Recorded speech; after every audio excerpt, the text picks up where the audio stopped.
Welcome to BrotoGP. This is episode number 117. There's a cat in the frame. Oh, I love you, Buster. This is the Kevin and Rob show this time. We don't have Dennis and Buster. Kevin and Rob and Buster. There hasn't been a race for like a couple of weeks, but we figured we would cover everything else. And by everything else, I mean, we're going to find out if Rob was correct about Ducati killing World Superbike. And we may talk about Moto2 as well. So let's get this one going.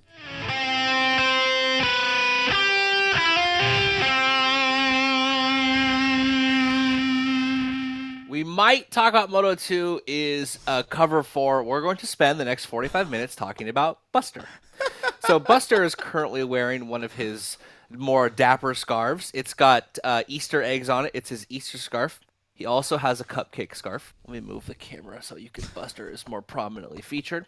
And he is, contrary to popular opinion, he is not orange, he is buff. That is the color he is. And he is currently on a diet because he's a chunky monkey. I mean, he's a large cat. Like your cat. He's a big boy. Your single cat is both of my cats put together. Yes.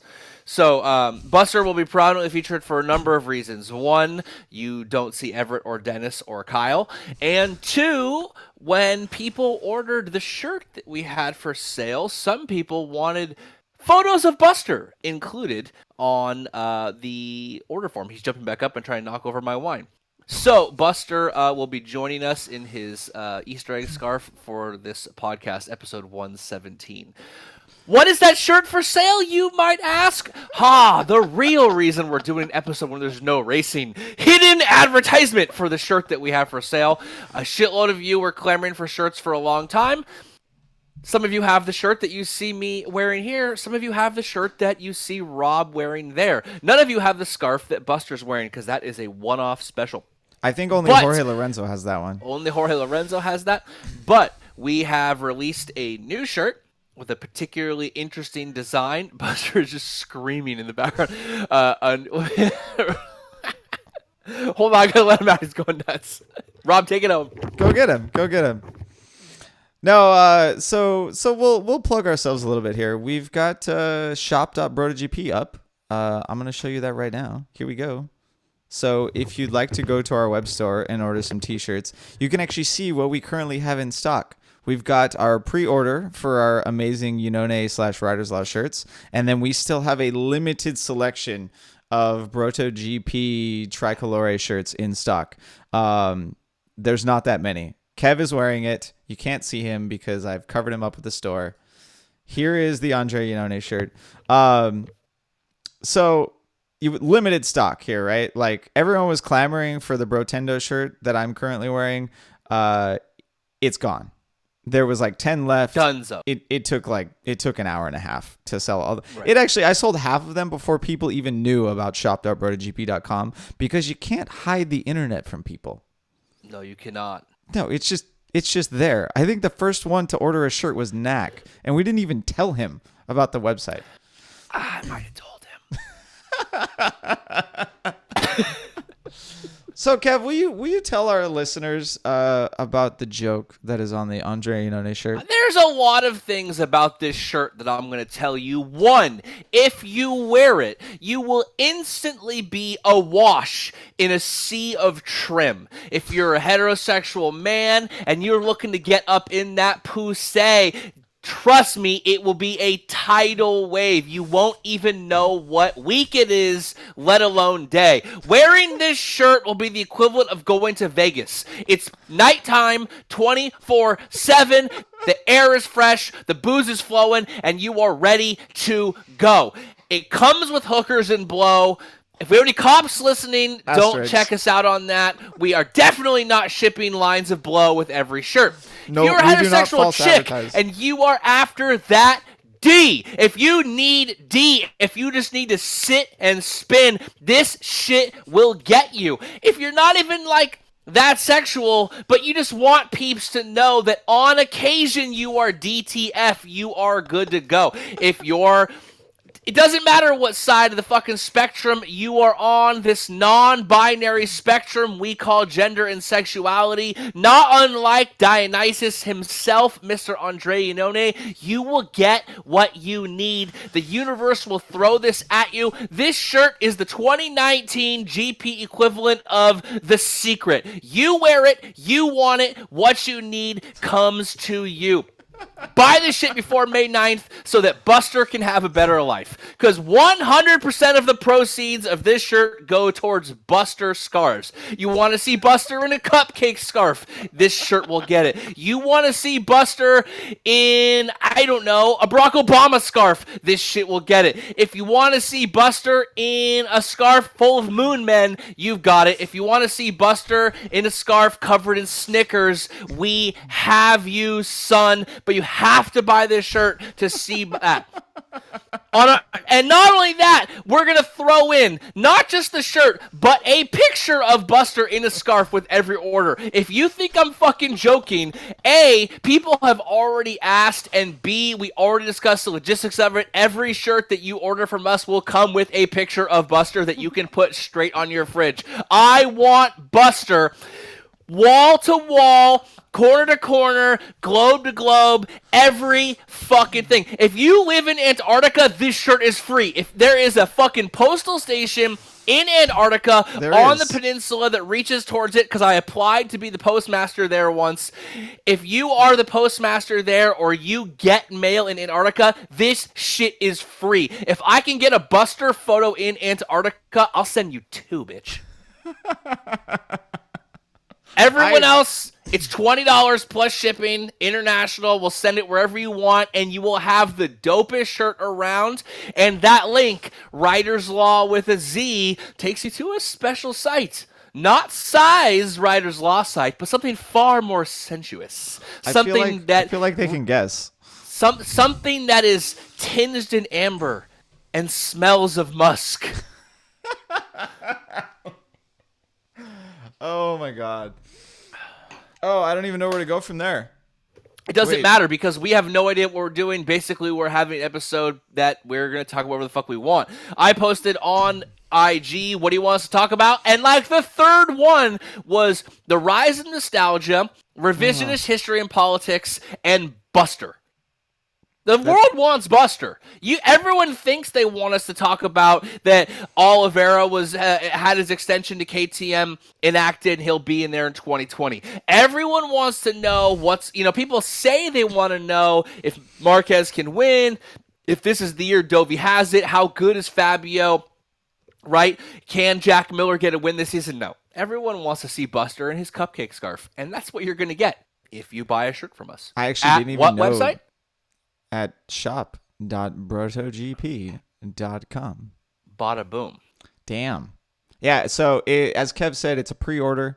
You have until May 9th, which is, what is that, a Friday? That's a Friday. That's a Thursday, bitch. That's a Thursday. That's right, we changed it. You have May 9th, Thursday. Essentially, when I wake up Friday morning, I'm shutting that off. You're not going to be able to pre-order anymore. And then the cool thing is... May 9th, Thursday, 1 week from when you're hearing this shit. Yeah. So the cool thing is it's a website. It's all set up properly. You can pay through PayPal. You can pay with your credit card through PayPal.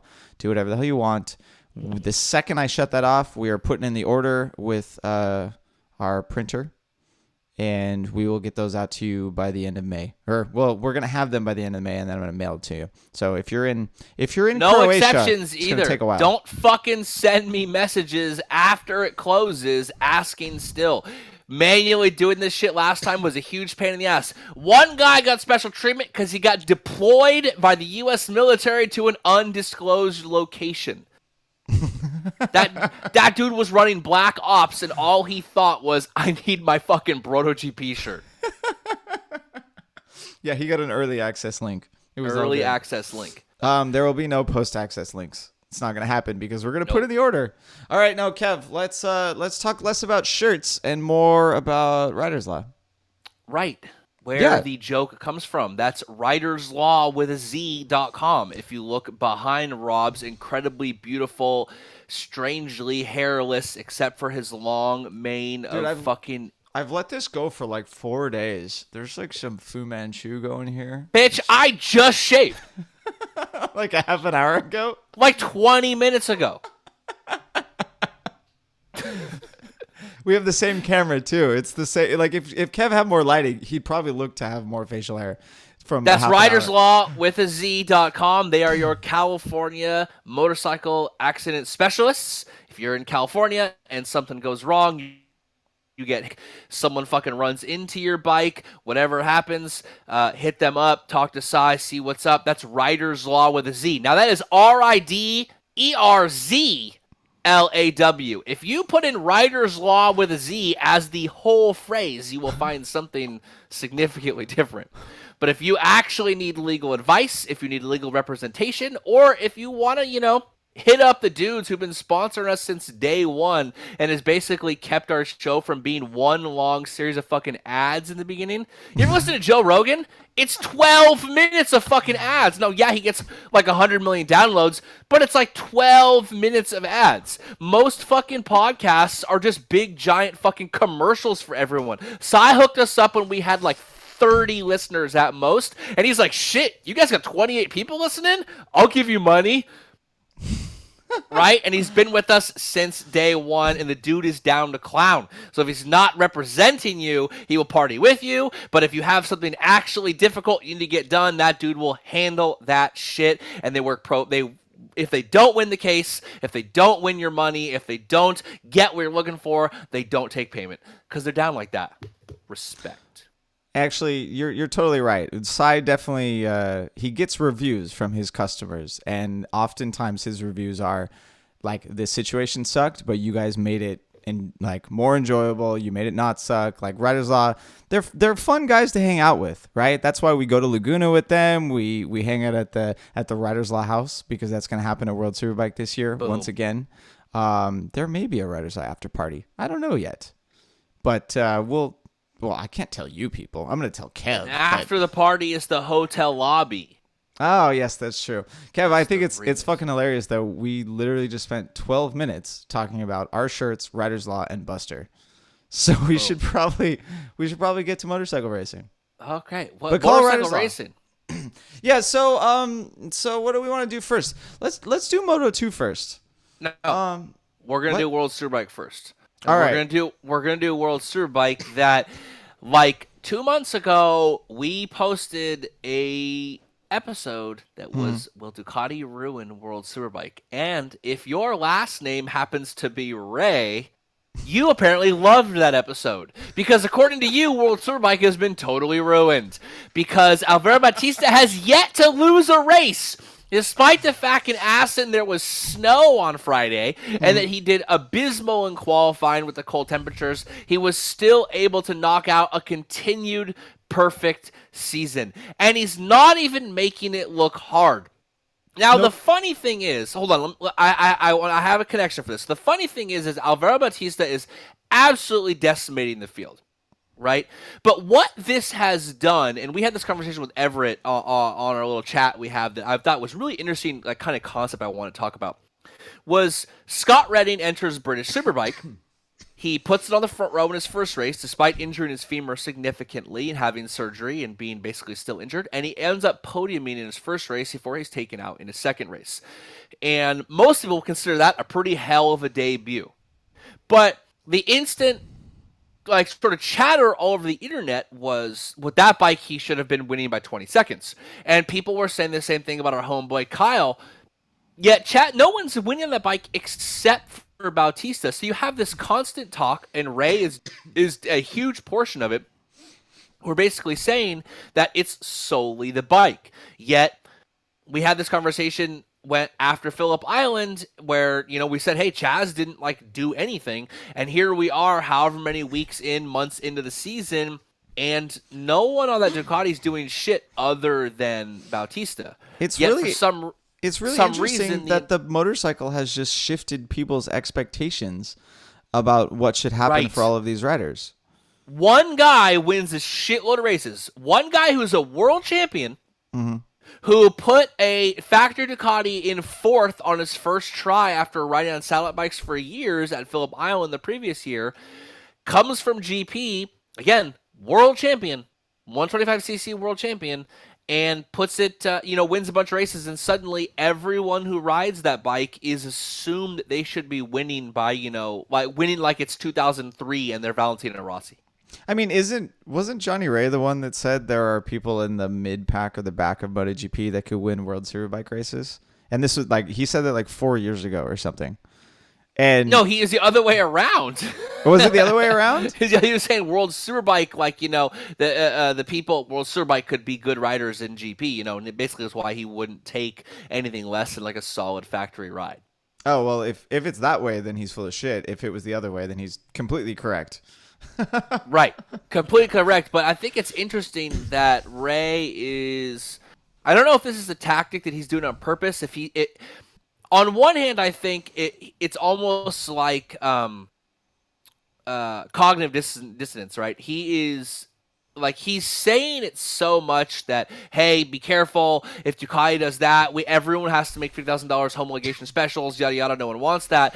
It's his sort of way of saying that's how he's able to win. He simply has a bike whose capabilities are so much higher than my Kawasaki's. There's nothing I can do. I can get second every race. I beat everyone else just like I've been doing, but because I don't have that bike, I can't win. And he goes on to say there's no tracks we can beat Bautista at right now.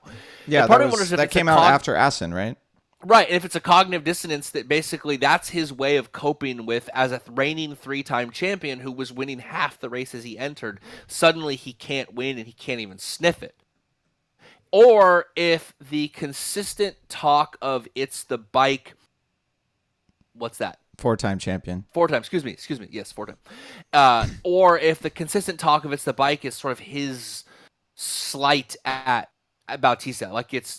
Remember in 2004 and 5 and 6 when everyone was trying to say that it was the Suzuki and AMA? That was the only reason. Of course, it turns out Ben Spies and Matt Milan were just MotoGP winning caliber riders. Oh, beasts. Right. Yeah. You wonder if this is his way of coping with that he's not as good as Bautista, so he's blaming the bike, or if he's trying to rile Bautista up enough to make a mistake, to prove that it's not the bike, that it's him, that when push comes to shove, he needs to prove something above and beyond.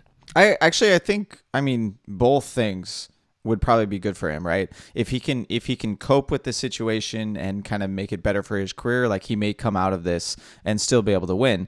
And that on the flip side of that, if he has this slight against Bautista, any pressure that he can put on Bautista is just going to make it worse for the guy, right? I'm actually already shocked that he's been able to go this long with this streak of wins and not choke. It's just... Assen was really the test, right? Because he didn't do good in the practice. It was extremely cold. He wasn't not. It was the first time he sort of looked fallible. Yeah, right, and yet still he pulled pulls it out. Right. It's just, maybe Bautista is doing a very good job of blocking out all those external factors and just going with what he's good at, right? He's got the factory team behind him. He knows the bike is phenomenal. It's there's no question over it. He's got a Marquez mentality going into all these races. Right. That's exactly what it is. And and he may end up with the best record possible in fucking World Superbike as a rookie. I can't believe we're talking about it. My God. And the question that it really begs for me is that you're starting to see is this bad or good for Superbike? Yeah, you're seeing Rea complain about they're going to have to make these homologation specials, as if everyone doesn't think back to the RC45 and the R7 and the RC51, as totally awesome bikes that they wish they had. Right, that they wish that these dream bikes have suddenly become a bad thing. They're suddenly a pariah. Yeah, in the industry. But how much was the RC45 to actually purchase? Who cares? No, but it was at the time. I'm assuming it was $8,000 at the time, double the price of any other motorcycle. Right. But still, at the time, like the high-end sport bikes were still within reach, right? That's one of the reasons why America had a presence in international racing, was because the middle class could afford these bikes, could afford to put their kids on road race bikes and get them through the series. Whereas now motorcycle racing is becoming a sport for the wealthy, and if you make a fucking $60,000 motorcycle that they're only going to make 500 the first year, and then another 500 the second year, just so it passes the homologation limits, right? You're separating the population again, right? You're preventing people from buying it. It depends on how you look at it. Honda went a route that was interesting in the early 2000s, the RC51. The RC51 was totally accessible. I knew people that had it. I knew guys that raced it. You could find it on a showroom floor. You popped off the fucking bodywork, and that shit said HRC on the cam covers. And yeah, you know what I mean? But don't give me... Hold correct on, me if I'm wrong. The one that Colin Edward raced was nowhere close to the RC51 that you would purchase, which is right? You're making my point. So what did they do? They made these bikes accessible, and then they had a true HRC kit catalog, not like you had with Ducati, where you could purchase all these things, yet had the side-mounted radiators, but we all knew that was a stupid design that was just designed to help them sell the Superhawks, right? Remember Superhawks? Yeah. Those things were fucking sick. Half-fairing bikes, they gotta bring half-fairing bikes Or I mean, back. even the RVT 1000, like not Exactly. the RC51, but the other one. Yeah. Right, but the point being is that you had access to all these parts if you truly wanted to majorly race it. But if you wanted the bike, you could get it. I don't buy this. Look, the bikes being accessible or inaccessible, racing's always been a rich man's sport. It's always been dependent on sponsors. It's always been dependent on benefactors. That's why Nicky Hayden was cheating at one point. Right? I'm not talking shit. They got caught. Right? He got caught on that 600 Super Sport, blown out because, hey, man, they're fucking downhilling boys from Kentucky trying to do their shit. So if you're not cheating, you're not trying. But, like, I don't buy this idea that because the issue with racing in America it is not because a V4R is $50,000 or that 998s were $30,000 or that 749Rs were $25,000. It's the issue with it is so much deeper into like the growing inequality that you're seeing, the cost of healthcare, and a lot of political stuff. Rob probably doesn't want me to get into. But the idea that You're not wrong. The idea that racing would suffer because companies are producing cool small run bikes is ridiculous. To me, is ridiculous because Ducati doesn't make the V4R so they can sell a bunch. They sell that shit at a loss so that the bike can do well, so they can sell a shitload of monsters. So they can sell fucking sport touring bikes to old dudes, so they can sell Diavales to guys, so they can sell fucking scramblers to hipsters in clear frame glasses. No, you're not wrong about that either. In fact, I'm pretty That's sure because I'm never wrong, bitch. I'm pretty sure that none of us could actually buy the V4R. I'm reasonably confident that Ducati has limited sales only to professional racing teams. Mm-hmm. Which and I don't see this as a bad thing. It's a branding exercise in the same way that MotoGP is, just in a slightly different. It's connecting you even more to the manufacturer, but I don't really see like the days of the leader bike and the 600 Super Sport like arms races are long gone. When was the last time like any of those bikes were updated in any meaningful manner? It's more about the overall view of the brand. And for me, I hope that fucking Bautista runs a perfect season and makes fucking Kawasaki make some dope 1000 RR. Remember when they made the 600 RR? That was like the first 600 that had a slipper clutch back in the day. Yeah. Like they had the 636 and then they had the 600 RR. Remember, it had a black R and then a yellow R. Like that extra R was fucking extra, dog. For all of our fans not in America, we got this really shitty 636R that was just some clapped out, like no one in World Supersport ever raced it. And it got some some extra rules that things that you could and couldn't do to it to make it legal for racing in America. It was fucking weird. But either way, because it had 36 extra cc's. Yes. No, so Kev, if we go back to the first episode where you talked about this, my point was never that the homologation specials, as far as like purchasing them and and factories making them was going to ruin the sport. My problem with it is that not every factory is going to make one of these bikes. And what is going to ruin the sport, as we see now, is one dude winning it all or two dudes winning it all, right? One dude winning it all only ruins the sport if that one dude wins it all for a couple of years. Yeah, but even now, like, are you watching World Superbike races with the same interest as 3 years ago? Like more, personally. More. Straight up. All Absolutely. Right. I mean, I feel like we got to take a poll on that. I have more engagement on our World Superbike posts. Right now, people are so into fucking watching Johnny Rea fall from the mountaintop that they are stoked. You know what I mean? Like, they are ready. Like, valid. Yeah. But yes, that's not going to happen. But that's not going to happen next year. And right. That agrees with exactly what you just said. You just need a new villain. Look, for 3 seasons, fucking Joffrey ran amok at King's Landing. Did anything he wanted. Cut Ned Stark's head off, stuck it on a pike, made that bitch look at it, killed those hookers with a crossbow. It didn't matter. He got away with everything. And then fucking dude got poisoned at the fucking, what they call it, the purple wedding, because he turned on purple, right? That was the joke. And he died. And it was like so much satisfaction. I just want to poison fucking Ray with red fucking VFR poison, right? But, and then you're like, who's next? You just needed a new villain. Guess what? Ramsey was twice the villain of Joffrey. I thought Ramsey was fucking great, because you know what?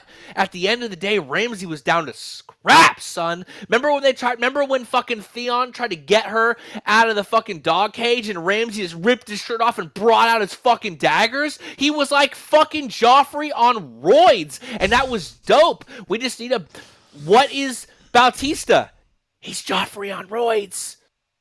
Yeah, Ray is the little whiny, bitchy, blonde English dude that everyone fucking hates and can't just wait to see get dethroned. That never should have been his Iron Throne to begin with. It was only his Iron Throne because his fucking dad bought that throne when Rhaegar started the fucking war, and he's gonna get dethroned, and we're gonna get a Ramsay. Yeah, fucking. Ray is the guy who's bitching at people and slapping them and just telling his mom to take care of shit. Bautista's the kind of dude that cuts a dude's dick off and feeds it to him. Yeah, but so after Bolton dies, right? You're waiting for someone to come along and kill the fucking Boltons because you realize after 3 years that you hate those motherfuckers because they're just too bad, right?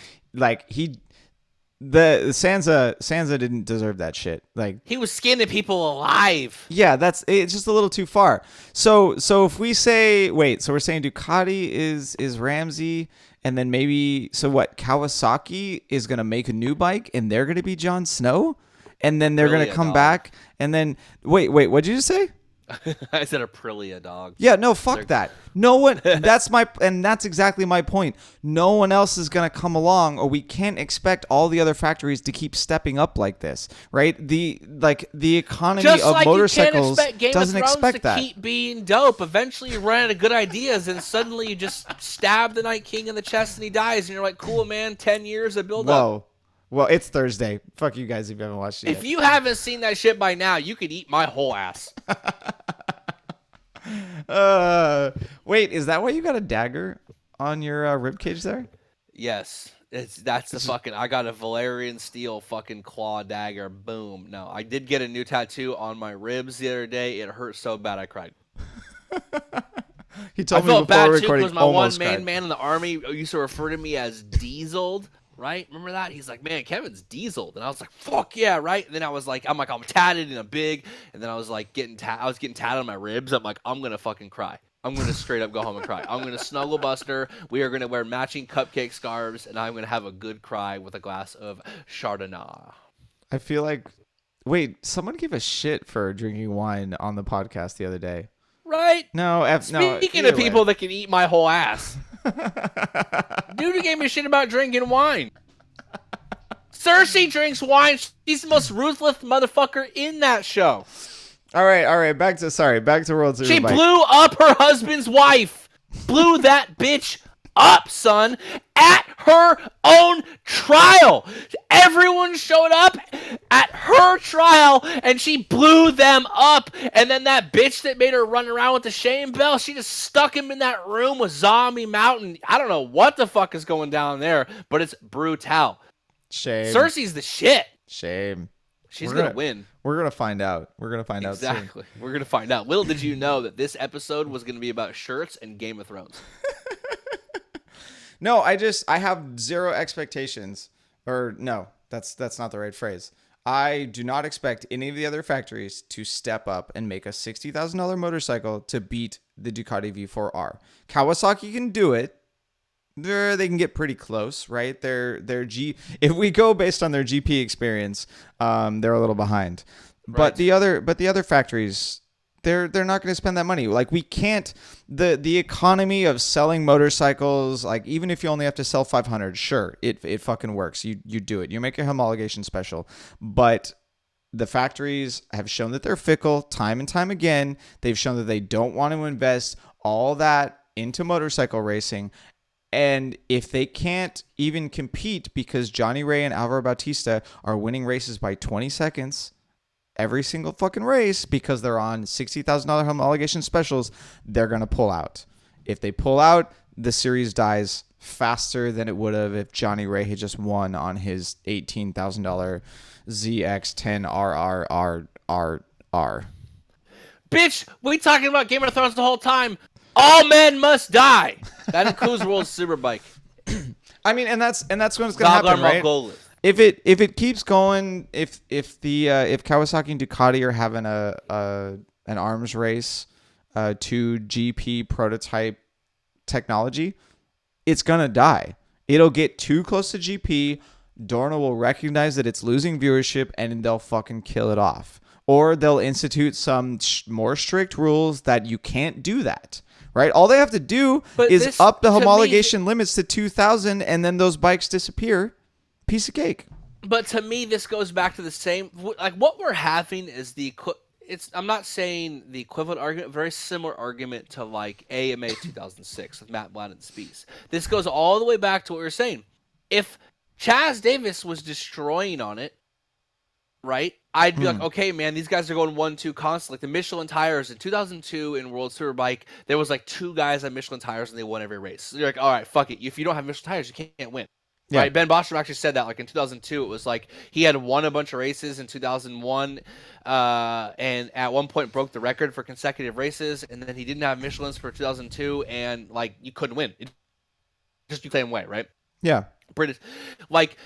I would be willing to entertain what you were saying if it wasn't just Bautista. The real issue is Bautista is too fucking good for that series. That series lacks talent in a very concise way, and Bautista never should have left GP to begin with. The biggest problem is not the Ducati V4R. Bautista'd be winning that shit on the fucking Panigale, man. The original, like, look at what Chaz is doing. You look at Scott Redding. You look at everyone on that bike all across series. Michele Piro finally won. He won that bike in the Italian Superbike, but he's their test rider. He developed the damn thing. No one other than Bautista is doing shit on that on the international level or pseudo-international level. You can call British Superbike international because they race in more than one country. Like, I think they're at 3 now. Right, which is kind of cool, right? But like, yeah, lucky them in their tiny countries. It's not the V4R. It's Bautista. Well, I'll take that to the grave, man. Cradle to the grave, son. So that's just saying then that Kawasaki's reaction to it is misguided, right? Yes. Like, they just need to hire a rider that's better than Johnny Rea to take it at Bautista. They don't need to make a $60,000 motorcycle. The real arms race that we need is the money salary arms race to bring over high-end talent from elsewhere to there. That's the arms race that we need. And the reason we need that arms race is that look, what was World Superbike? It was a joke. We called it BSB International, right? Like, even though you could argue that the series has less talent than British Superbike, but Bautista is a high-profile Spanish rider comes over. What Kawasaki and what BMW need to do is realize that there is a talent pool to pull from because there is a group of people in GP who know that they can't probably ever win because they can't get that factory bike as GP continues to coalesce now that the Michelin era is solidified and wins become in a smaller and smaller group of people. There's guys who want to come over. If I was them, I'd be looking real hard at a number of discontented but solid high-end GP guys. I would say if I was Kawasaki, if I was BMW, I'd be looking real hard at who doesn't get the factory Ducati seat from Pramac. One of those guys is going to be jaded as fuck because they both deserve it. You can make a solid argument for Jack Miller. You can make a solid argument for Petrucci. I think Pecco will be there, but he's on a 2-year contract. I'd be making a real strong look at that. There's a lot of guys in that paddock that I think are on Nowheresville, or there's dudes in Moto2 who see not much place to go. They should be having a talent arms race. What we don't want an RC51, an RC45, like an RC30 type arms race. What we want is LeBron did when he took his talents to South Beach, and every team started looking at how do I make a super team with talent. Remember that? There was the era of Michael Jordan, and where the one talent, Michael Jordan, Larry Bird, Magic Johnson, they wanted to be the sole guy that the whole team was built around, and then they argued, and then LeBron changed the paradigm, right? He created the super team, and then you saw a lot of teams doing that in basketball. The Lakers did it they had Kobe and Shaq and Karl Malone, and those guys, a lot of teams tried to create super teams for a minute. That's the arms race that we actually want. We want Kawasaki thinking, look, we can't make a $6,000 motorcycle because it's not going to sell. We don't want to invest in it. That's not our brand. But we could throw $2 million at Jack Miller. I mean, not even just Jack Miller, right? Zarco is going to be fucking cheap when his KTM. Zarco is going to be so fucking jaded. He's a 2-time world champion. He has nowhere really to go. There's a lot of people. Iannone is someone who they could say, look, man, this is a paddock that's way less professional. The expectations of how you are a lot different. Aprilia could say, or whatever, or Yamaha could say, look, man, come over and be yourself because there's a lot less eyes on you here. You could be your model. You can sell your perfume. You can sell your fucking clothes. You can be a Ralph Lauren model, and that'll bring hella eyes. There's a lot of guys who could be brought over, and what I want to see is not a motorcycle creation arms race, but a talent arms race. Because right now there's a massive bottleneck in GP. A good example, you said Zarco, right? Where's he going to go? Nowhere to go. He can't go anywhere from KTM up. There's no up. There's barely lateral. No, he went to KTM, took a huge risk, is essentially just waiting for them to develop a better bike. Paid. Yeah, he's probably he's not the highest paid. He's higher paid than all the satellite riders, but what rumor is he's making a couple million a year. So he's still, he's still getting less than factory Ducati, Yamaha, and Honda, of course. But he's definitely making more than factory Aprilia, factory Suzuki. He's going to want to go somewhere, and you don't drop down to a satellite Yamaha after a factory team. At what point is Aleix Espargaro trying to get a podium? At what point is that guy trying to get a win before he retires? Because at the end of the day, these guys are all winners, but a lot of them haven't had a win in a decade. Yeah. And Aprilia could stand to, or build BMW a new bike. Could say, look, Aleix, come here and override this thing. Get some wins, have some trophies to show those twins that your wife had. And you know what I mean? For me, I see that this shows that we need a talent arms race, not a bike arms race. Because I love your idea, but it's such a pipe dream. It's just it's the one thing that I see the entire motorcycle industry not spending money on. It's worse here in America. Right, because the problem is too many guys ride for free. You know what I mean? Exactly. That's a huge issue. The trend right now for rider salaries is still down.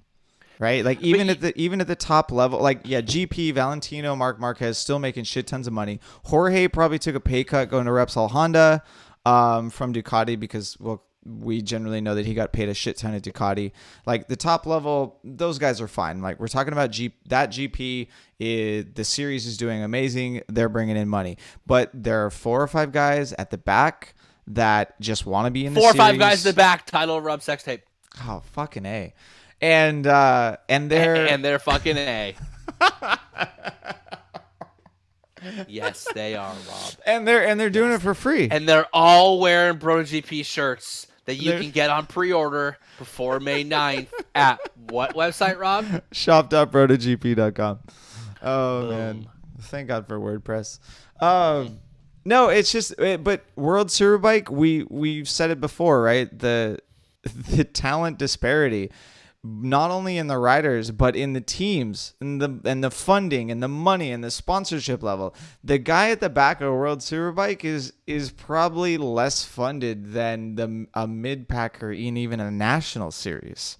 Right. It's bad, and the riders are having to bring money to the table, right? They have to find personal sponsors, get those personal sponsors to pay a shit ton of money to the team just to even ride the motorcycle, right? But an arms race of bringing talent is going to bring more.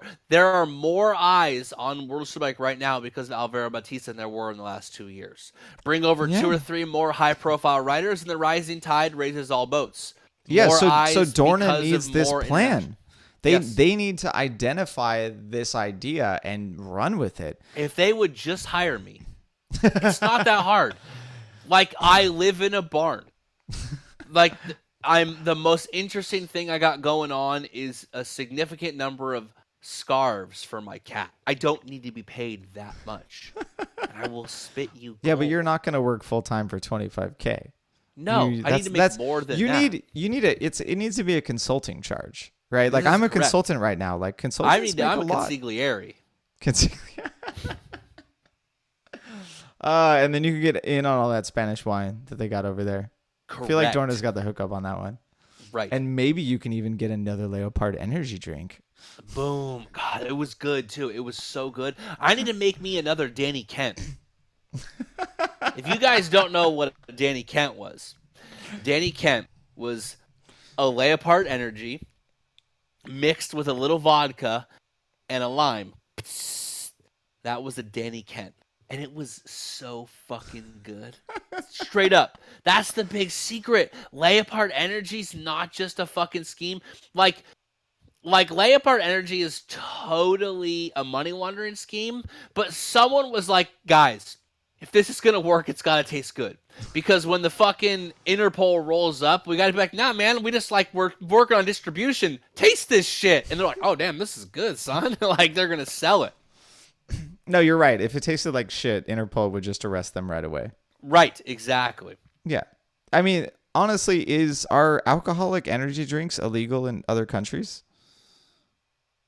Because they're illegal in California. I don't know if they're illegal in the rest of the Alcoholic energy drinks? No, you got to make it yourself. I mean, I'm giving you guys gold here with the Danny Kent. Get a little vodka, get a little fucking lime, and get a little bit of Leopard energy. And will someone please write a Wikipedia page for the Danny Kent beverage so that when you go and search Danny Kent on a wiki, you have to select between the alcoholic beverage and the pro motorcycle That'll racer? be more run than Danny Kent's got in about 18 months. That guy doesn't even have a ride. He's a Moto3 world champion. He doesn't even have a fucking ride. I blame his manager. I really do. Right. No, Kev, I really like your idea for World Superbike. I feel like we shouldn't have given that away for free. I said this like 3 years ago when Dennis and I were walking back from World Superbike, where I didn't have my all access pass because we decided to give it away to a fan, which, by the way, we did. Yeah. Give it away. So if you guys have a problem with the fact that we spent 12 minutes selling you a shirt and Rider's Law, y'all can, again, eat my whole ass. Because when push comes to shove, at every moment we've given shit away. We got all access passes to World Superbike, and the first thing I said was we got to give those away. That I don't know. We'll do Right. something again this year for the Granite. Anyways, Continue. walking back to the parking lot to get into his sweet, like at the time, prelude and mob back to his house to see his dog Dante, who should be on the show a lot more because he's a hella cute French bulldog. And I don't think the fact that Dennis has a super cute French bulldog is spoken about enough. But I said, like, they need to look at Moto2 and think about poaching riders from Moto2. There's a shitload of Moto2 riders who either not going to get into MotoGP high-end rides so they can win or podium, or you look at a guy like Mattia Passini who really should have a ride. Why he doesn't? I mean, is Mattia Passini any worse of a choice than Alex Lowe's? There is a guy like Tom Luthi who was a significant 4-stroke 600 winner, fought for one occasion, and then got brought up to the worst bike you could probably get at the time, which was the fucking, a Mark VDS Honda. Is he looking to just sit in Moto2 for the next 3 years? There's a lot of guys in Moto2 that could get brought over, and that is, I think, untapped. World Supersport is not a talent pool that I'd be pulling from for those teams. I'd be looking at Moto2 and I'd be looking at guys mid-pack in MotoGP. Well, but the funny thing is some of the talent that has now made it into World Superbike from Supersport came from Moto2. Right? We've got Cortese on the Yamaha now, and he's in the mix with all the other Yamahas on his first year and he's in a satellite team with the Yamaha, which is, the third best bike on the grid. And he's still mixing it up with Marco Melandri and Van der Mark and Lowe's, like guys that have been there and ridden these bikes consistently. Like you're not wrong that the Moto2 talent pool moving over could do well. I just question if they have I don't know, like if they have not the popularity, but if they have that like the upward trend to get them up to the front of World Superbike, because a lot of the guys that end up leaving Moto2 are not the talented ones, right? They're the ones that have no shot at GP, and they have no shot at GP because they're not a Marc Marquez, they're not a Pecco, they're not a Zarco, right? So what you're saying is they're Alex Marquez. That's a good idea. I was just going to say, the best idea you could have all day long is that factory Yamaha pays Alex Marquez to be a factory rider. Oh, the guy would probably do well. He would. He won a world championship. He won a lot of races. He's had some trouble since the Spanish basically haven't won shit in Moto, because the Italian takeover of Moto2. He brings a lot of money, a lot of eyes, I hate to say it, but a lot of young girls. He's popular with the teenage girls, and we do know that the teenage girl audience is big on merchandise sales and big on viewership. Hey, Dorna. Alex Marquez's fans buy a lot of T-shirts. Just change. We know that you approved Maverick Vinales changing his number. Just move Alex Marquez to a different series. Just imagine how many more shirts you could sell. It's not the worst idea. The guy's not untalented. There's a lot of pressure. I wonder what Marquez could do, Alex Marquez, untalented, if he was removed from my screen is frozen right now, and it's just Rob holding his hand over his mouth like he's just getting a bukkake shower, but doesn't want that shit in his face. You're still good. Keep going. We can hear you. Okay, keep going. You're frozen. I mean, Rob is just literally doing this. Like he's like, look, I signed up for the bukkake thing, but I'm not getting it in my mouth. His milkshake, he is not trying to get his milkshake brought to the yard.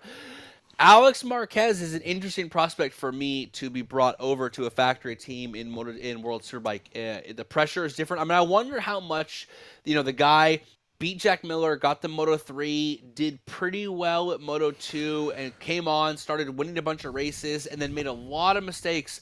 And I just wonder how much being like what if you're the 20th best rider in the world, but your brother's like maybe the best rider there ever was?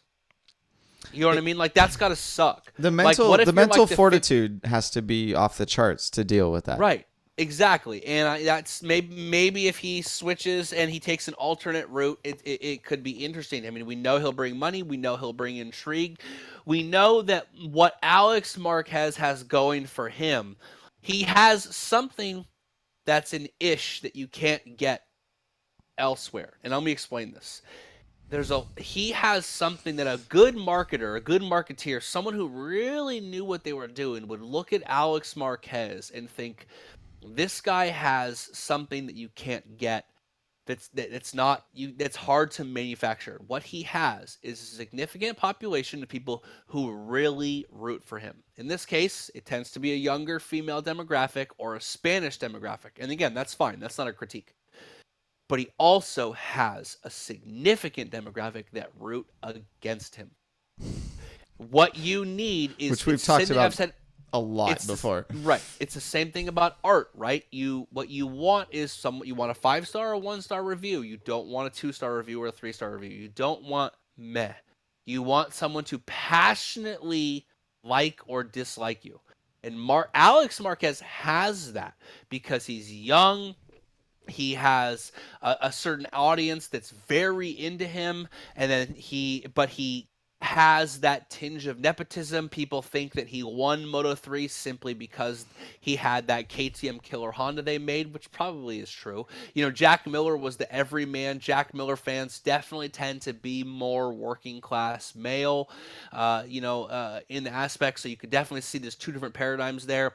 I think when you see Alex Marquez, you see a group of people who like him and a group of people who really don't want him to do well. If Alex Marquez was to bring some Red Bull money over to Yamaha or over to Kawasaki to bump out Haslam because of what a fucking stupid ride, he's bringing a lot of Spanish eyes, a lot of GP eyes, and a lot of intrigue. And he's also going to galvanize the existing World Superbike fans to not want him to win.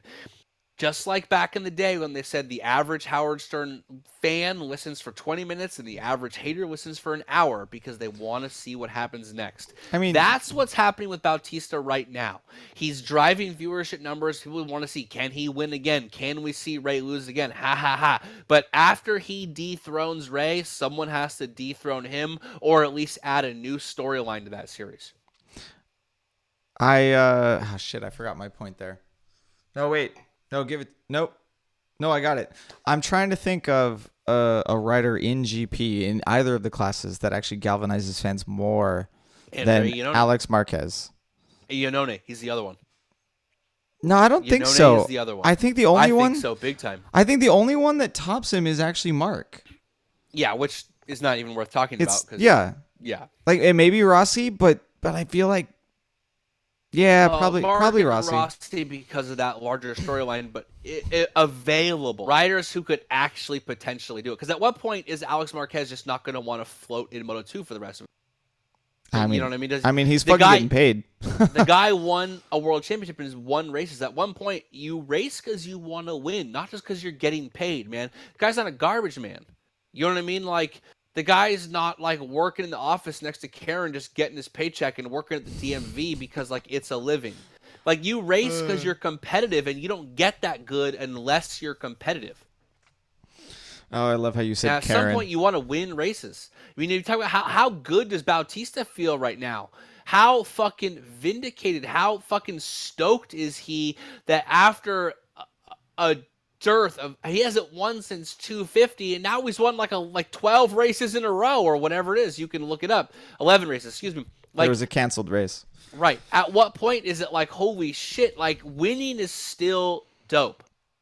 Like winning is like, again, I'm not like a professional athlete, but I do compete in a sport as a major hobby and focus of mine.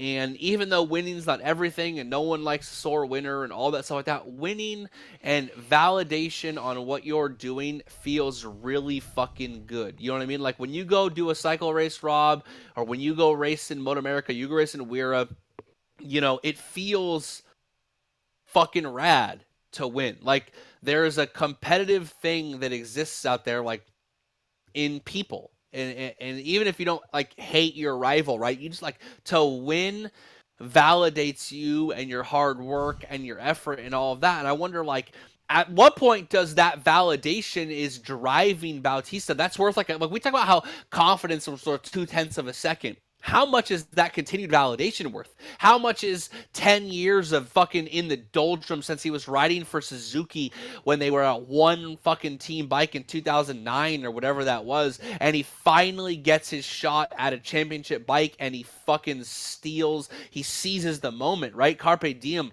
There's a lot of riders that want that, man. There's a lot of riders in MotoGP and a lot of riders in Moto2 who are thinking, fuck, 10 races in a row sounds fucking sweet. Yeah, so they want to take Chaz's seat, right? They don't want to hop on the BMW. They don't want to hop on the Aprilia or all those like ass backwards non-factory teams in World Superbike. They're going to be they're going to take the factory seat. They're going to take Haslam's seat or nothing. And that's another problem with it, right? Like we talked about the disparity between all the teams already, and just it's not going to attract talent. You're gonna have them fighting for one or two spots. And I mean, you're right about Marquez though. Like if he jumps ship, right? In Moto2, once again, we have Tom Luthi as the gatekeeper for the entire class. A true gatekeeper too. Yeah. I mean, he's fucking come back to it. I mean, he's not he's not leading the title just yet. But he won. Yeah, exactly. Very few guys have left Moto2 and come back and won. Think about that shit. Like, go back and look at it. Tony Elias, he won Moto2's title, went back, look what happened to him. He did not do well on his return. Coming back to Moto2 is, we think Scott Redding didn't go back to Moto2 for a reason, bro. Yeah. Yeah, no, it would have been a bad look for him. What, are you yawning? Am I boring you? No, sorry. It's been a long day. Want me to go get Buster again? Yeah, go get Buster. Okay. Too much gin and tonic today. Right.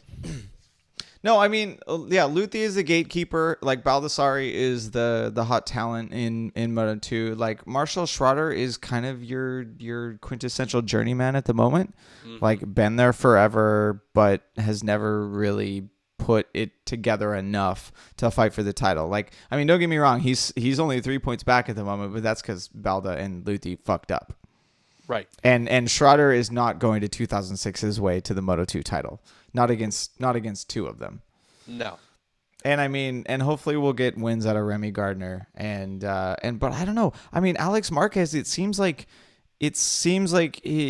something mentally. It can't be the motorcycle because he's on one of the top teams in Moto2. There's nothing wrong with the Kalex this year. Like obviously the KTM is struggling at the moment. It's not the motorcycle. It's something between the ears of Alex Marquez is preventing him from pushing past those injuries, those crashes, the disappointments of not winning previous titles, of choking, right? Like, but it seems he's only getting worse. And I feel like you're right. He needs a change. He needs to jump ship, go somewhere else. He needs his own storyline. You know what I mean? Like, he needs his own thing. Imagine winning a world championship and being like, yeah, but your brother did it twice by now. like he needs his own story. He needs to forge his own path. Like, well, he's never going to distance himself from that. And anyway, like if he goes to World Superbike and wins 4 in a row, they'll be like, well, your brother won 4 in a row in GP. Like, come on. Like, it's not as good. At some point, you have to remove yourself from that position, which is like, I'm going to go somewhere else and forge my own path and live my own life. I don't like this idea that he, like, the comparison, right? Like, he doesn't like it either. He doesn't like it either, but yes, it's nepotism, and at some point, it's like the crushing weight of expectation. Like, nothing ruins someone more than potential, you know what I mean? Like, and the idea that he has to live up to an impossible standard to just be even with his brother. I still think it was hilarious that his brother, many years ago when they were training flat track and all that stuff, told everyone that his brother was better. Like, right. I almost feel like Mark was. I have an interesting was story about this. So I used to ride. Go ahead. Speaking of my brother's better, I used to ride a lot with Dave Bostrom, a lot of flat track stuff. He's the father of Ben and Eric, and the lesser known brother Torsten. So Ben and Eric have an older brother named Torsten, and So Dave and I would ride a lot, and along with some other friends up in Northern California. He's from the same town as me. Well, not the same town, just out the outskirts in a smaller town called Marshall. And we ride dirt bikes. And Dave was the kind of old school dude who, like 7 years old, would break his tailbone on a trail and ride the rest of the day. I know because I was there and I watched it happen. But they had an older brother, and at one point I was riding flat track on XR100s with some friends of mine, Annette and Jason, who own a Ducati shop, who it's long since gone, and they've gone their separate ways and done stuff, but this is in the early 2000s. And Eric guaranteed me that his older brother, Torsten, was faster than all of them. And Torsten's the kind of guy who would show up to the Baja 500 on a stock bike and get on the podium, have Honda give him a factory contract for the Baja 1000 the next year, and then like 6 weeks out, and I'm paraphrasing here because it's been a long time, it's probably been 10 or 15 years since I actually told this story, would cancel the contract and let them know he never cashed the check and hand them the check back. What? Yes. What? So Torsten was super weird. So Ben and Eric both told me and Dave on many occasions that Torsten was faster than all of them. The problem was, I don't know if y'all had seen Ben Bostrom, but that dude is a straight up model. And they were crazy good climbers. So they were crazy good at motorcycle racing. Ben was incredibly good looking. He was basically a model. He was also like a 513, 512 level caliber climber. So solid, you know, if you can send a 513, you're what's up. You know what I mean? Eric was right at that level. World Superbike. Ben won a bunch of World Superbike races, and Torsten was such kind of like a black sheep of the family. He ended, not in a bad way, he didn't want that lifestyle, and he wasn't really interested in that pressure of comparison with two younger, in this case, younger brothers who it wasn't what he was down for. So Torsten was that level of speed, or so I was told, and I had no reason not to believe, but never sort of lived up to what he was given for a variety of reasons. One, probably because the comparison is a difficult thing. Potential is a difficult thing to live up to, or being compared to your family member, because being compared to a family member is putting you in pseudo competition with them, which you may not want. And I wonder how much the constant comparison is putting Alex Marquez in pseudo competition with someone that he's willing to basically make out with on camera. It made me think of Torsten a lot, about how he ended up walking away from motorcycling because the comparison level was putting him in too much of competition with his own brothers. Even though he was more of an off-road rider, he wasn't really a road racer. It wasn't his thing. Although the Bostrom brothers were off-road riders, the first, flat trackers and all that. And at what point does Alex Marquez think, look, man, like, no matter what I do, it's compared to my brother, and the only way I'll get validation is to surpass my brother, which is inherently negating what he did, which is tough. I mean, yeah, and it's a lose-lose situation, right?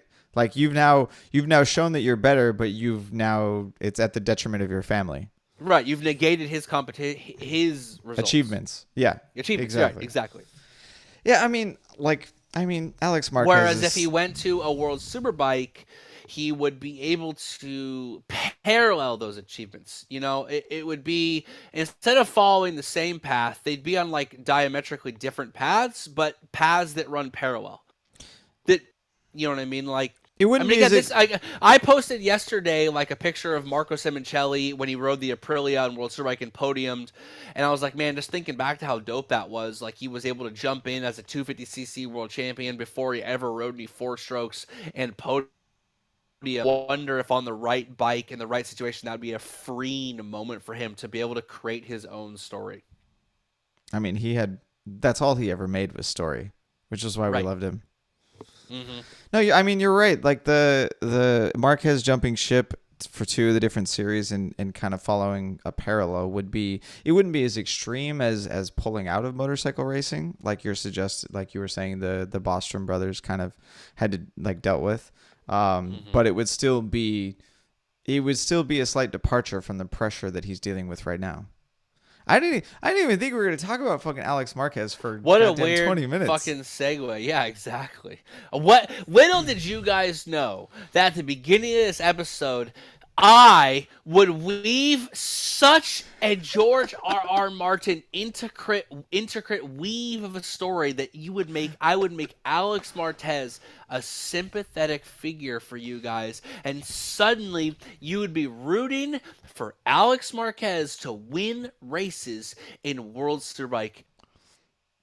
Think about that. I mean, I will root for anyone to win races in World Superbike. Just like except for Johnny Ray. When Theon Greyjoy raised those two corpses of those two fucking kids that he pretended were fucking Braun and what's his name, Rickon, and burned them, and you hated his guts, that you would think fucking however many years on you'd be rooting for his hero's arc. Alex Marquez is on a hero's arc like a classical Greek fucking hero right now, and it is time for him to come, and I am Homer's son, and this is the Odyssey. Alex Odysseus! Wait, so are you going to make a Reek Alex Marquez meme now? Can we do that? I Please. am Reek. Exactly. Oh, man. Do we have anything else we want to chat about with I mean, I posted on Instagram about what you want us to chat about, and people fucking had some good ones. We don't need to talk about the rise of nostalgia because it's pissing me off too much. No, lately. one person said, "Why Mark Marquez is the GOAT, fuck you, you're dead to me." I did like, if birds aren't real, are cats some kind of anti-government watch? Okay, wait, hold on. So cats are robot hunters then, and because it's surveillance. Let me explain to you something. Cats do not kill birds for food. So there's it's for fun. It's for fun. There's been a number of studies on this, and I have a book called The Lion in the Living Room. If you ever get a chance to read it, it's actually pretty interesting. They made it into a Netflix special. One of the things I brought up is that cat lovers like to drink Sauvignon Blanc because it has similar aromas to cat pee, which is super weird, but I think, if I'm being honest, not untrue. I don't like Sauvignon Blanc, but all right. Yes. Moving on. Okay. But I don't really like cat pee either. Cats don't kill for food. Even well-fed house cats, did a number of studies on this. They've put tracking devices or cameras on collars and studied what the average American house cat does. Like 65, almost 70% of kills that cats do, they don't eat. They simply kill them and stop. Why is that? That is because cats, think about it. Does a cat obey your rules? No. Can you train a cat? No. Yes. Does a cat live by its own rules and nothing else? No. Yes. Because cats are anarchists at heart. Yes. And what is more against omnipresent government surveillance drones than an anarchist? Cats are taking down the government surveillance drones one drone at a time. But they're doing it for principle. Birds weren't like, birds used to be birds, right? Like there were birds, and they were just slowly changed in and out. So when something petrifies, you pick up a petrified bone, it's not bone, it's mineral in the shape of bone. Because slowly over time, the minerals replaced the fucking elements that were in the bone. It stayed in the shape, but the composite, but it's a new thing, like petrified wood, the same way, right? And fossils. Birds you could think of as the same way. Slowly but surely, in the starting 1950s, the U.S. government replaced all pigeons with surveillance drones. Now, not all pigeons. Some pigeons are still real pigeons, but the birds know that, or the cats know this, and they knew this long before humans did. Not unlike a cat's hair stands up and it runs away before an earthquake. Animals know when earthquakes are coming before humans do, and they know when the government surveillance drones are coming before humans do, because they can hear at higher frequencies than we can, and they can hear the hum of the lithium battery in the pigeons. So they kill the pigeons 70% of the time to see if they're real or not. Why do you think 65% of the time they don't eat the bird? Because it's not real. It's a fucking robot. It bit into it. It shorted circuits, and it felt the idea that it felt that it wasn't real. It eats the real birds. The problem is, because they're anarchists, it's the tragedy of the commons. The cats don't realize they're actually playing an insidious part in this. Because you can't gather all cats together and let them know what's going on, what's happening is every time a cat kills a real pigeon, and eats it, they replace that one with a robot pigeon. And that's why the number of animals that cats kill but don't eat is steadily rising. You can't get all cats to obey. Neil Gaiman wrote a seminal issue of Sandman on this in the early 90s about how the reason humans are in charge of the world is because at one point cats were in charge, but all humans got together and simultaneously dreamed that humans were in charge. And that's why humans are in charge, because you can't get all cats to do anything. Cats individually are trying to save us, but collectively, in pure tragedy, are actually increasing Skynet's capabilities. It's insidious. It's insidious, Rob. I can't take it anymore. I have All right, removed... I can't take anymore. Title of Rob's sex tape. Thank you. I have removed quite a few birds from the mouth of both of my cats, and I actually didn't check to make sure that they were robots. I probably should have done that. The lizards, though, the lizards are not robots. They do lose their tails. I don't know. Right. And then grow them back. Right. Yeah. Actually, these ones don't, because they're usually dead. They're usually dead. Exactly. I'm looking at any other ones. I got feel and history and a cultural context. That's a good question. I could, if you want this episode to turn into a cats episode. I feel like you just did that. I could do that. No, you just did. You started episode 117 thinking, damn, these guys are back. Rob and Kev and Buster, and we're going to talk about motorcycles. It's going to be sweet. All right, they're selling a shirt. It doesn't have any motorcycles on it, and it has a weird address that's nothing on it. But cool, I get it. It's weird. It's esoteric. Why is he talking about his cat so much? And now they're talking about Alex Marquez. They made Alex Marquez a sympathetic figure, and then made you want to root for him, and then you just realized that while birds aren't real and cats are the heroes, they're accidentally making everything worse. Let me tell you something else about cats in the cultural context. You got like 2 minutes on this one. Schizophrenia didn't exist until cats became a common household pet. So the rise of schizophrenia completely correlates with the rise of cats as household pets. So cats for the longest time were not household pets in the traditional sense that dogs were. Cat food wasn't even invented until like 1960. Before then, you just fed them whatever, and cats came and went. They basically self-domesticated because cats have a higher stress tolerance than most animals. So in original human societies, cats were able to come into human societies and exist and then leave because their stress tolerance for stimulus is higher. That's why a lot of animals can't be domesticated early on, have to go through significant selective breeding. Say possums, foxes, raccoons, a lot of other similar animals, because their stress tolerance is too low. They freak out about the constant stimulus in human society. Cats didn't have that. So cats came and went. But eventually we invented cat food and started keeping them as pets all the time. The problem is they used to shit outside, but now they shit in your house in a litter box. And inside cat shit is the bacteria that causes schizophrenia. I'm not even making this shit up right now. This is real talk. Schizophrenia is due to inhaling the fucking smell of cat shit that you haven't covered or cleaned.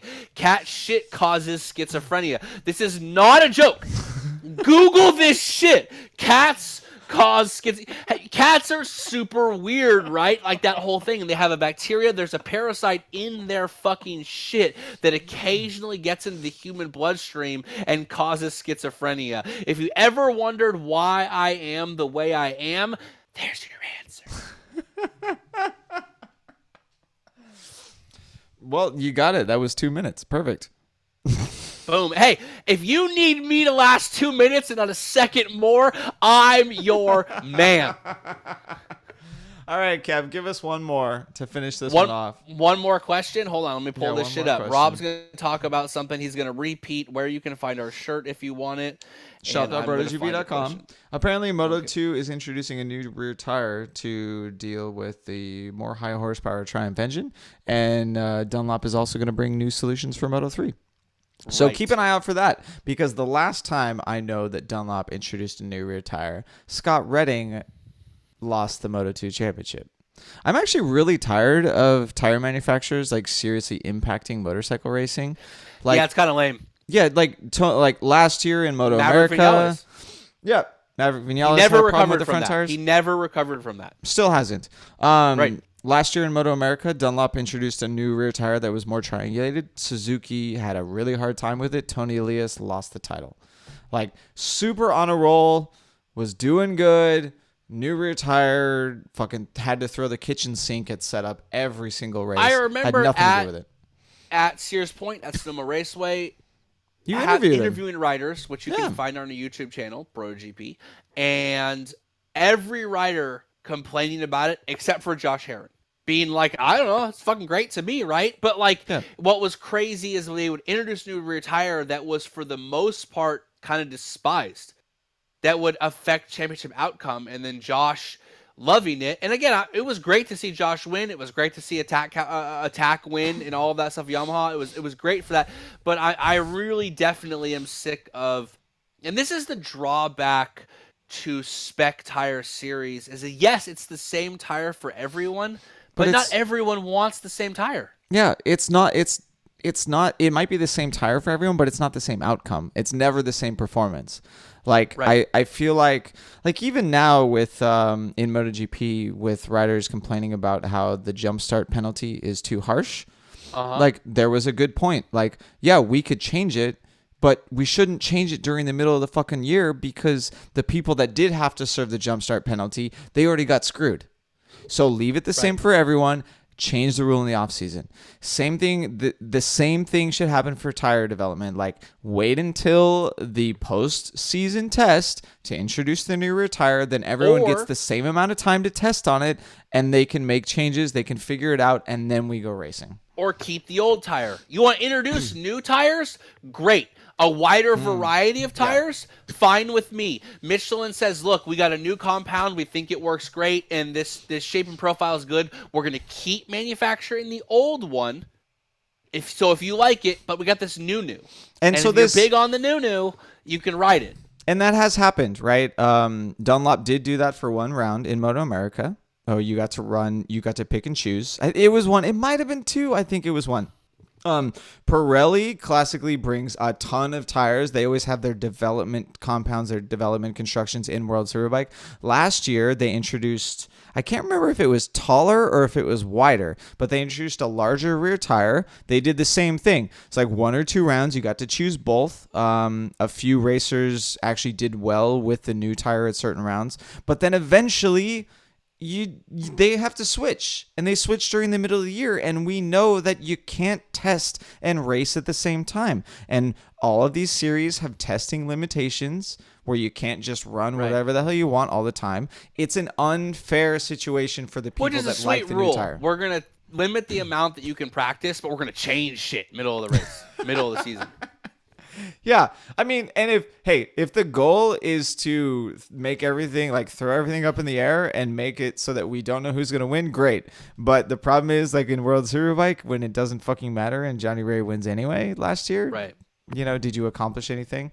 I mean, I guess in Moto America, we saw Tony doing quite well in the beginning of the season, and then Cameron Bobia doing quite well at the end of the season with the new rear tire. Like, sure, you got something different. But from a competitor standpoint, kind of unfair, kind of a dick move.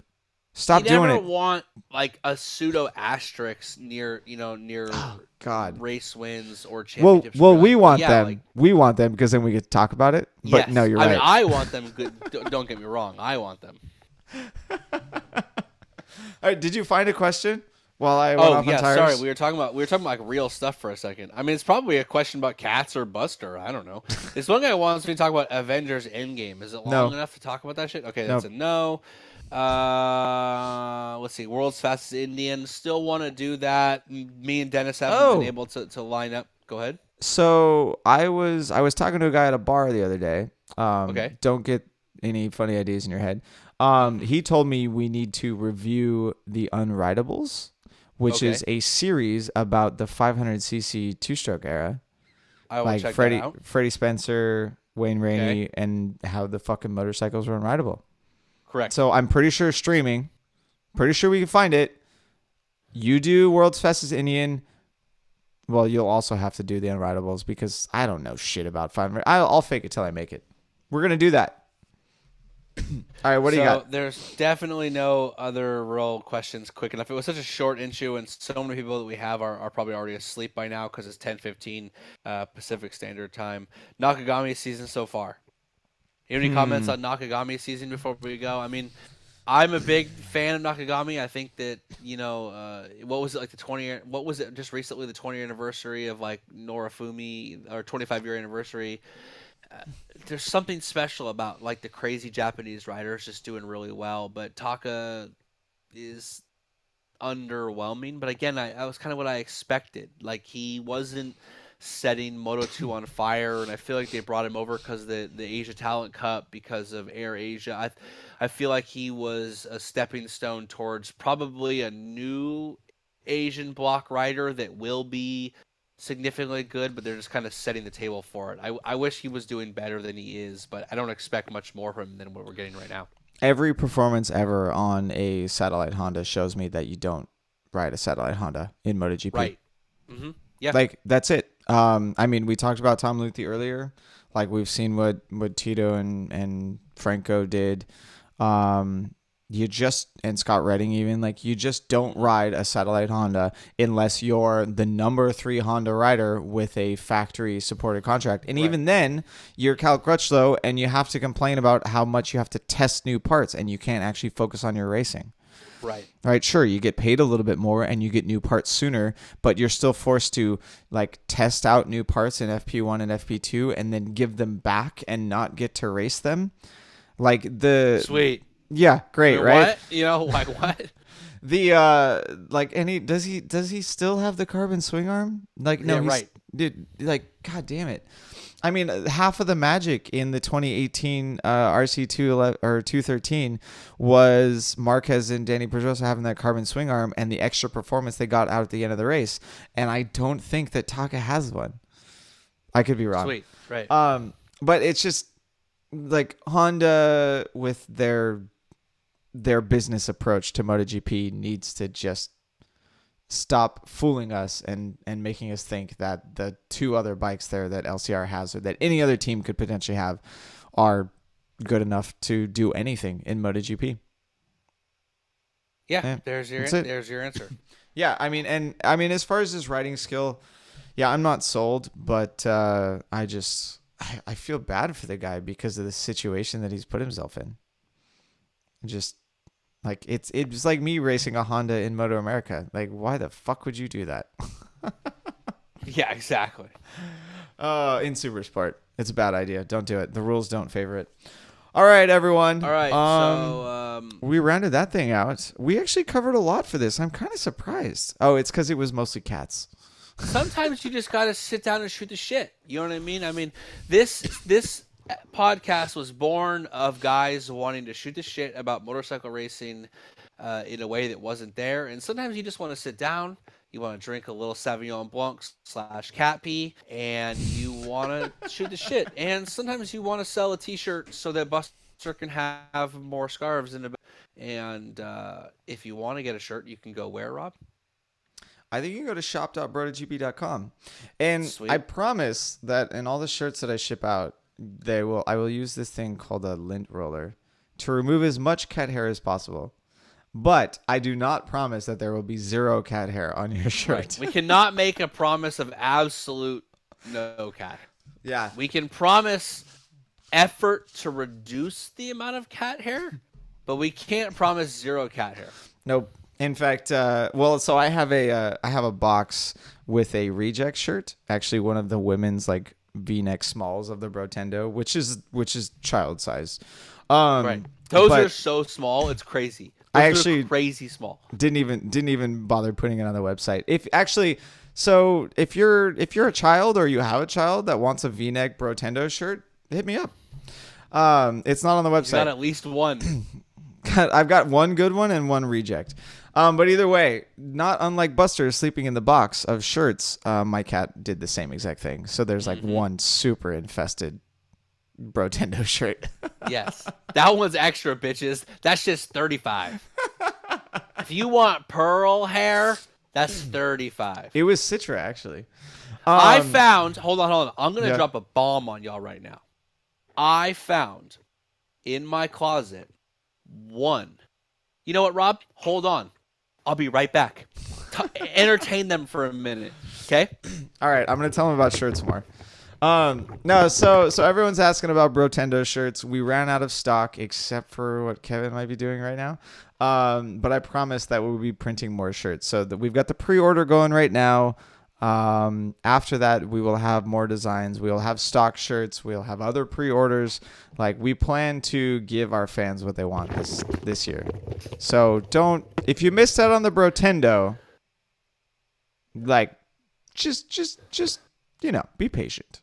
Okay. What do you got? What do you got there? Please tell me it's like a huge ball. Oh, damn. Wait, what size is that? In the medium? It's a medium, dog. Wow. Boom! Boom!